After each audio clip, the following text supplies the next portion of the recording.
So you just received the inspection report back from the house that you're purchasing. In this video, I'm going to go over how we go over the inspection reports and how we ask the sellers for repairs. Stay tuned.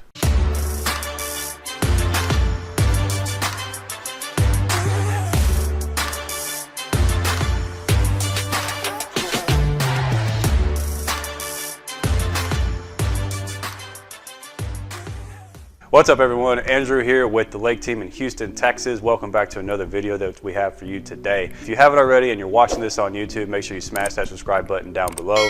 We do our best to produce the best real estate content to you guys each and every single week. And with that being said, let's go ahead and move into today's topic, which is inspection reports. All right, first things first, I want to go over how we ask the seller for repairs. So once we go over the report with you and we pick and choose which items are most concerning to you, we put this on a piece of paper called an amendment. And this amendment is an amendment to the contract saying that you're only going to purchase if these repairs are done. Once you sign that, we send that off. And this is all still during your option period, by the way. But once we sign that, we send that off to the sellers. They sign that. And now that amendment becomes part of the contract. And those repairs have to be done prior to closing. When we do our final walkthrough, that's when we're going to go ahead and check for all the repairs. But typically we'll get pictures, we'll get videos between that part. So when do you get inspections done? You're going to get your inspections done during your option period. Now your option period, depending on how the contract is written, it can be anywhere from 7 to 10 days is most typical that we do or that we see.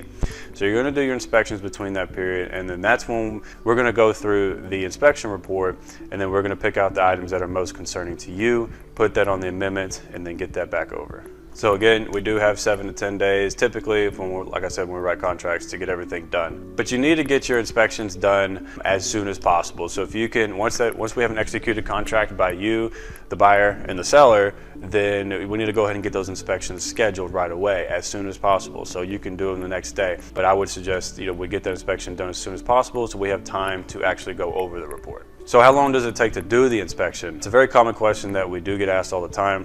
Now, this ranges differently from all the inspection companies that are out there, but on average, I would say anywhere from maybe 3 to 4 hours. There are some inspectors out there who really just stick it to the property and they're there for like all day, it seems like. But on average, I would say about 3 hours is what we're looking at, 3 to 4 hours, how long the inspection could take. But, and you do have the option to be there. If you wanted to be there for that full 3 hours or full 4 hours or whatever, you most certainly can. It's well within your right to be there, be with the inspector.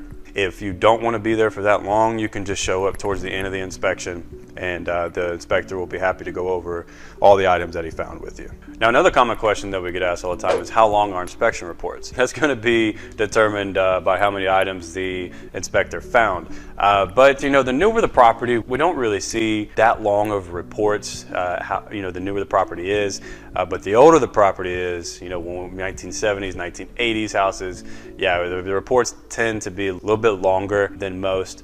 But that's not saying one property is better than the other by any means. It's just on the older homes, you're going to find a lot of little knickknacks that aren't, on a newer construction house, for example. The smaller items is what generally pops up. But I want to say on average, you're probably, there's really no one right answer to that question of how long a report is, but you're looking anywhere from probably 40 to 75 pages long. I've seen them as long as 150 pages, even on a newer house. But it's a really long report. It definitely is. It's a really long report. But don't fret. Like I said, we're going to go through that report page by page, item by item, and see how major or how minor one of those deficiencies are. So what's covered in the report? The report has anything and everything to do about the property. You're going from structural, you're going plumbing, you're going to go electrical, drywall deficiencies, AC efficiencies, everything. Anything to do with the property is going to be on that report. The inspection companies, they have a standard operating procedure, and they're going to go down. They have checklists they're going to go through. They're going to go through all their structural items first. They're going to go with all the electrical items first, and then anything of the interior, cosmetically speaking, they'll go through. Anything and everything is going to be covered in that report. The report is not to say that they are 100% finding every single thing about it, because everyone is human, everyone does make mistakes, everyone does miss things, especially with long reports. But just understand that they're going to go over anything and everything about the property to ensure that you understand what you're about to purchase. So I'm not going to touch too much on this, but I do want to kind of talk about what to worry about and what not to worry about. Don't worry about so much of small stuff like minor mishaps in drywall. Maybe there's a ding from a doorknob hitting the drywall. So, stuff like that, you kind of really don't want to, it's just minor stuff that's super minor cosmetic issues, right? That's the kind of stuff you don't really, in my opinion, want to look at. But this is the reason I don't want to touch on this topic too much, because everyone's opinion is different. Your opinion on what you may seem as major may be different from my opinion. But some of the things that I look for are structural issues. Are there any electrical problems? Are there any plumbing issues? Are there potential foundation problems? How old is the roof? How much life does the roof have left? Those major components. So HVAC, what is the HVAC unit looking like? Is it holding up okay?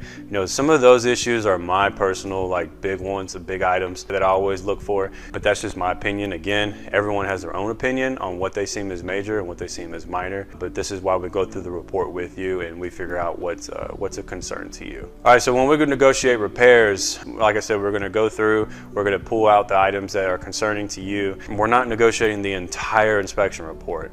So don't get to thinking that, but we're going to negotiate some of the biggest concerning items with you. But there's different ways to negotiate. I mean, you can negotiate, you can say, I want these items repaired before closing. You can ask the seller to drop the price for X amount of dollars in lieu of any making repairs, or you can ask them to contribute a little bit more to your closing costs in lieu of any repairs.